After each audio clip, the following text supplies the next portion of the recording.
diamnya saja, tapi dalam praktek kehidupan rumah kita ajak mereka. Di setiap orang yang datang ke Aceh, mereka bukan ajak seperti orang India, mereka memantau kasihan Nabi. Tapi sampai di sini bukan mengajak orang Indonesia di orang Aceh mengamalkan, dan orang Islam mengamalkan itu itulah mereka yakin.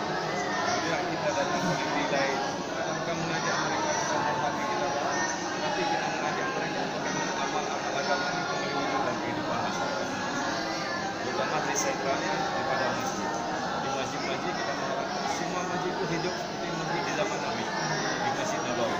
Nabi Rasulullah SAW bersama sahabat datang ke Madinah membangun masjid dan memberi masalah di masjid dan menghidupkan masjid. Sehingga dari masjid ini lahir ulama-ulama besar di zaman Nabi dan sahabat. Walaupun tidak ada madrasah.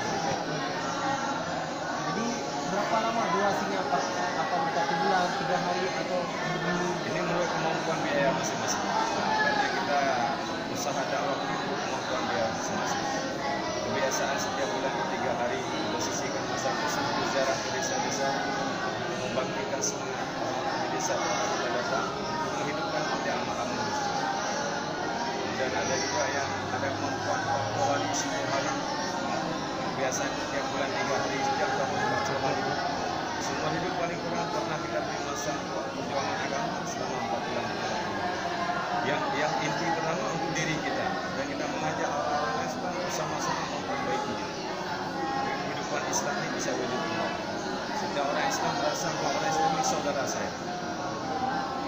Itu Ustaz, biaya apa dari diri sendiri atau biaya pemerintah? Kehendak Allah Subhanahu wa taala dalam perjuangan agama ini bi amwalikum wa anfusikum. Dan ini telah dipraktikkan oleh para sahabat. Sahabat-sahabat ketika mereka bergerak memperjuangkan agama Allah, mereka korban diri dan harta mereka sendiri. Bahkan ada yang sampai habis harta mereka sebagaimana Abu Bakar As-Siddiq. Alhamdulillah Pak, atas sedikit keterangan tentang misi kasus ini, saya sangat bangga dan saya sangat terkagum dengan anak-anak kita yang belajar dan mereka fokus dan Bapak ingin bawa sini akan membuat kalian juga banyak kita anak. Ya, alhamdulillah. Dalam masa depan ini bulan Syawal juga orang yang belajar kita. Ya, sekian dari saya akan mencoba lagi dan mencari mengkaji dan bagaimana anak Aceh mau belajar agama, mau belajar mengaji dan selalu ini hidupnya anugerah, hidupnya seperti zamannya Rasulullah SAW yang selalu cinta pada agama, kepada raja sekolah muda. Setiap setelah maghrib mereka akan belajar mengaji. Sekian dari saya. Wassalamualaikum warahmatullahi wabarakatuh.